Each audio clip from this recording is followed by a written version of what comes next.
Hi everyone, welcome back to masterclass number 3. We're transforming our relationship with the inner critic. I'm Wendy. And I'm Nicole. So if you haven't seen part 1 and part 2, please go back and watch those first. Masterclass number 1 is understanding anxiety as a message, and part 2 is easing anxiety through grounding techniques. Both are a natural flow on to what we're discussing today. And by the end, we're hoping you understand the role of the inner critic and its relationship with anxiety. We will recognize that the inner critic is actually a protective mechanism. So this is driven by past experiences, and she's actually trying to protect and help us. We're also going to learn how to transform the relationship with the inner critic through practical tools. So I am going to take you through a visualization exercise, and Nicole is going to talk to gratitude and how that can help balance out that inner critic. Okay, so to get started, what is the inner critic? Yeah, great question. Great place to start. Well, we all have one. Yeah. And it is that niggly little voice in the back of your head that leads to feelings of inadequacy. It tends to be somewhat judgmental. And interestingly enough, a lot of us are so used to hearing our inner critic that we don't even realize a lot of what it's saying to us and actually just how negative some of its words can be. Mean. Yeah, it's a bit of a meanie. But I think what's really important here is that it's mean for a reason. And this is what I think a lot of people don't always understand about the inner critic is our inner critic is really a protective mechanism.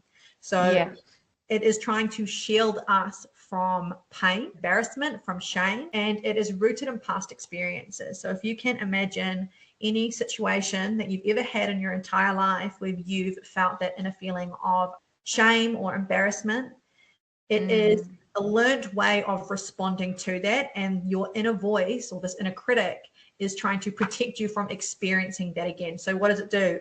It is very critical. It puts you down. It says, oh no, don't do that, because by doing this you might feel this emotion. And so it is trying to protect us. It's trying to keep us safe. Well, she's stopping us from like trying new things or sitting in that place of feeling uncomfortable because it's a new experience. It's interesting, isn't it? Our brain or the inner critic is always going to choose a familiar hell over an unfamiliar heaven. It's going to know the ins and outs of that familiar hell. We sit there, we know how this ends, we know how we feel about this. Yes, it doesn't feel very well, but we know it inside out. Yeah. Versus, oh my goodness, this is an opportunity for growth. This is an opportunity that some amazing things could happen. Our brain goes straight to, uh-oh, that feels unsafe. We can't do that because we are not in control, or we don't know how that's going to end up. We don't know how we're going to, what the end result is going to be. So it's like it's trying to keep you gatekept into this, little box. No, we'll stay here. This is our safety area. We know how it works. If we try and step out of that box, often what can happen is that inner critic gets really, really loud. It's trying to keep us in these four walls because it perceives these four walls as being safe. And so when you start veering out, like you say, the inner critic comes down pretty harsh on us. I think a good example was maybe when you see your dream job, maybe. And maybe you haven't, imposter syndrome, and you haven't been working for a little while. Maybe you've been a mum, or maybe that you've been in a role that it's okay, but it doesn't really excite you, but something comes up and it's like, oh my goodness, that is the dream job. That is what I want. I really want to go for it. And then this little voice shows up and she's like, who do you think you are? You can't do that. There's going to be someone better to do that. Don't even bother trying. Just stay where you are. It creates a lot of negative thoughts, doesn't it? Which translates into anxiety in the body, feelings of fear, self-judgment. So today we are going to focus in on how we can start hearing that inner critic, recognizing that inner critic, and then shifting what the inner critic is really saying to us. So when we think about our inner critic, it's a part of us. And I definitely notice it, and other people might notice it. You might say in everyday language, there's a part of me that really wants to do this, but there's another part of me who's really scared. Yeah. So inner critic is that part of us that often has been frozen in time. We've experienced something and maybe it wasn't the best outcome, and that part of us has kind of been frozen there and has been like, right, this bad thing happened, and now my job is to scan for any other bad things that can happen where I'm going to be feeling not good enough, judged, embarrassed, fearful, nervous, all those things that we kind of like when we think about those emotions, we kind of go, ugh, yuck, and we want Yeah, to run away from. yeah, we want to resist them. To really allow that inner critic's voice to quieten down, we actually need to give her a seat at the table. We Yeah. actually need to understand, why is it that she's feeling that she really needs to stomp her feet right now?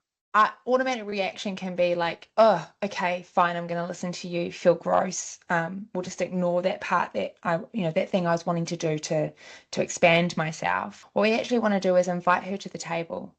So by doing that, by allowing her to have a voice, we can then also offer her reassurance, support, encouragement that you're not that person that she thinks you are, or that part of you that is maybe, it's like 18-old version of you. Actually, no, we're now in our 30s or our 40s. We've got this. I've got you. I'm bringing you along for the journey. It's like giving a new perspective to the inner critic who's kind of frozen in time. And like you say, it's not about silencing her, it's about inviting her to the table. And yes, that voice is always going to be somewhat critical, because sometimes a bit of critique can be helpful, can be Motivating. motivational. So the goal here is really to shift our relationship with the inner critic and to really start understanding it as a messenger rather than an enemy. So in workshop 1, we talked about anxiety as a messenger. This is really a running theme for me and Wendy. We definitely like to view all of these triggers, whether it's anxiety, whether it's what our inner critic is saying, as messengers or messages to be interpreted. So definitely go back and check out workshop 1.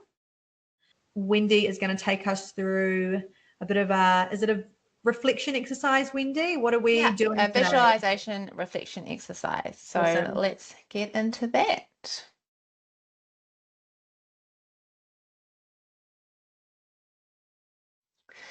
So this is a visualization exercise where I'm going to get you to meet your inner critic. So what I want you to do, and Nicole, if you can be, as usual, our guinea pig, I want you to think of something that you are often critical of yourself about. Not something too harsh, but something that is maybe a reoccurring theme.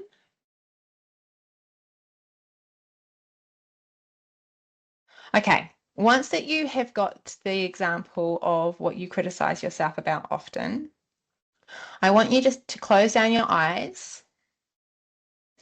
And I just really want you to sit with that energy.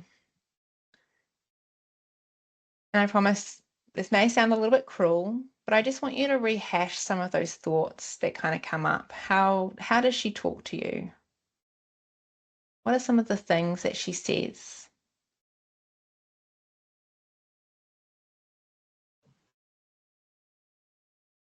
Now, what I want you to do is visualize that you're separating that inner critic to yourself. So it might be that you're splitting off a twin of you and you're looking at her.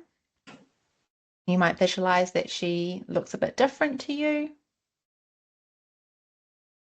But I really want you to notice that there's you and then there's this inner critic.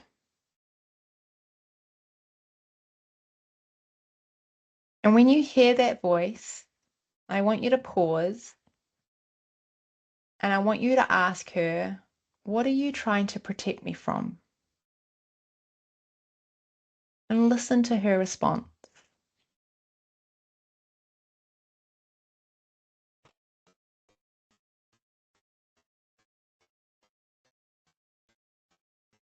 As she's speaking to you, I want you to respond with compassion and understanding.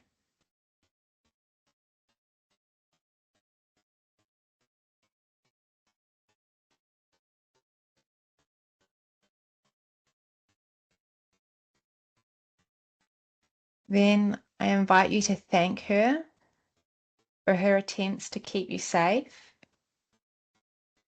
But I want you to gently remind her that you are capable of handling the situation in a new way, and she's invited to join you.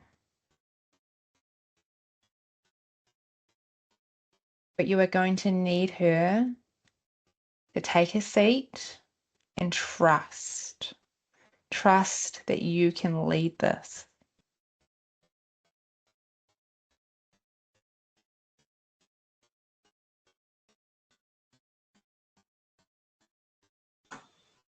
Let her know that you've heard her and that you're going to come back to her again. This isn't just a one-time show. You will check in with her again.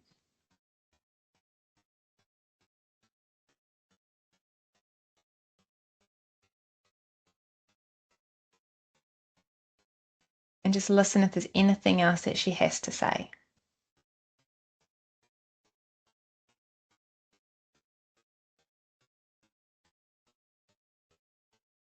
And then when you're ready, take a deep breath, open your eyes, and come back to the present moment.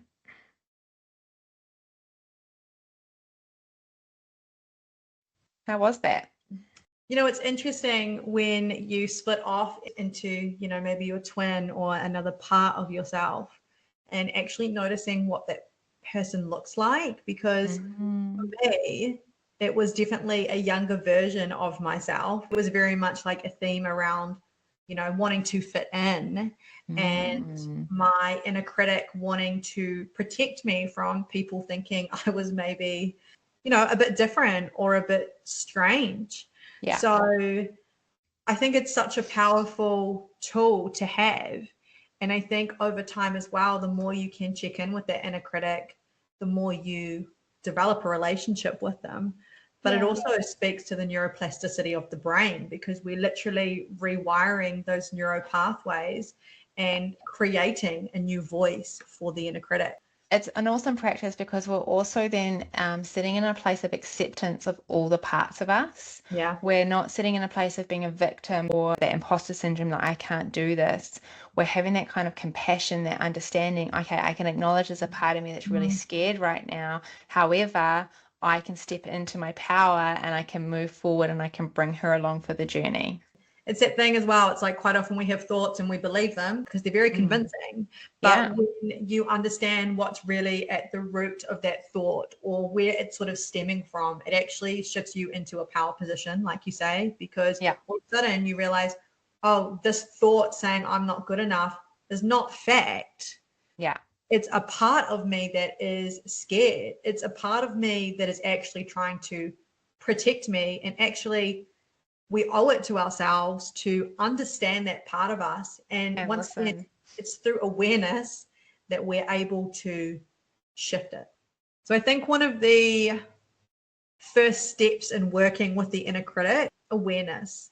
So recognizing when the inner critic is actually speaking up, because I mentioned it at the start, this is a voice that's been so ongoing that quite often we can mistake it as our own voice, and we don't actually see it as a part of us, we see it as us. Yeah, we're believing that it's us. So it's like that unconscious. We're wanting to make it conscious. 100%, because that is the first step. I think quite often, you know, we talk a lot about shifting things or, you know, rewriting certain ways we think about things. And that's like super important. But the most important part is that awareness, because a lot of that shift takes place naturally just through the process of becoming aware of it. The second tip for this masterclass is how we can use gratitude to help not silence, but balance that inner critic. So often, like we were saying before, that inner critic voice is going to be automatic. A lot of the time it's unconscious. We don't even actually know that she's there and how she's speaking to us.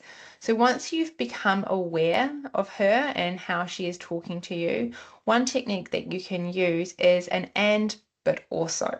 So we can have an validate whatever the fear or whatever the thought is that you're experiencing, but we can also have an additional. We can have these two things in collaboration with one another. It can be very one-sided when we just listen to the inner critic, And I'm really against kind of trying to say that we want to silence her, we want to put her in her box. That's not going to work. What we want to do, we want to balance her out and offer another perspective. So when we have this thought that has come up that maybe I'm not good enough, maybe you can try and have an additional thought of something along the lines of, I am trying my best. Or if you're having a thought of, she is better than me, or that she's doing better than me, you can have a thought of, I'm trying my best. Her story is not my story.